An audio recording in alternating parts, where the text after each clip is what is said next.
განათლებისა და განვითარების ცენტრ აკადემუსისა და ენისა და ლიტერატურის ხელოვნების მუზეუმის ინიციატივით დღეს ზუგდიდის სამხატვრო გალერეამ მწერალ გია ხუბუას შემოქმედებით საღამოს უმასპინძლა. ღონისძიებამ მწერლის შემოქმედებით სამყაროში, ლიტერატურულ ლაბირინთებში მოგზაურობას ისახავდა მიზნად.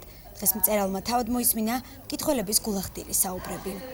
გიას ხუბუას როგორც მწერალს ზუგდიდი პრაქტიკულად არ იცნობს. ჩვენ ვიცნობთ მას როგორც მოქალაქეს, როგორც საინტერესო ადამიანს, როგორც ჭეშმარიტ ქართველს, ლამაზი ორიენტაციის, ლამაზი მსოფლმხედველობის, ლამაზი მიმართულების ადამიანს, მაგრამ როგორც მწერალს მასზე არ გვაქვს ისეთი წარმოდგენა.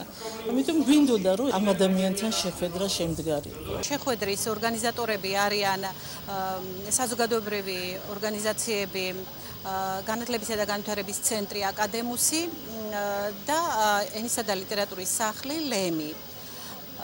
ეს არის პირველი ერთობლივი ღონისძიება. ჩვენ მომავალშიც გეგმავთ მსგავსი სახის და სხვა ტიპის ღონისძიებებს, რითაც ვცდილობთ პოპულარიზაცია გავუწიოთ ჩვენს თანაქალაქელ ნიჭიერ შემოქმედ ადამიანებს.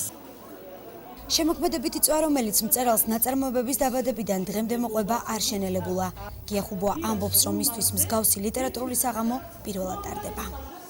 დიდად არ მიზიდავს ეს პოპულარობა და არ გამიკეთებია რაღაცა რეკლამა და დღეს არის ზუგდიდში პირველი შემთხვევა, რომ ამას ვაკეთებ. 5 წიგნი მაქვს წარმოდგენილი ერთდროულად.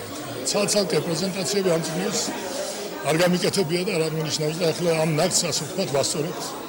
ალბათ ნონა დავითაიას თაოსნობით. ღონისძიების დასასრულს მწერალმა ფართო საზოგადოებას თავისივე ავტოგრაფით წიგნები გადასცა.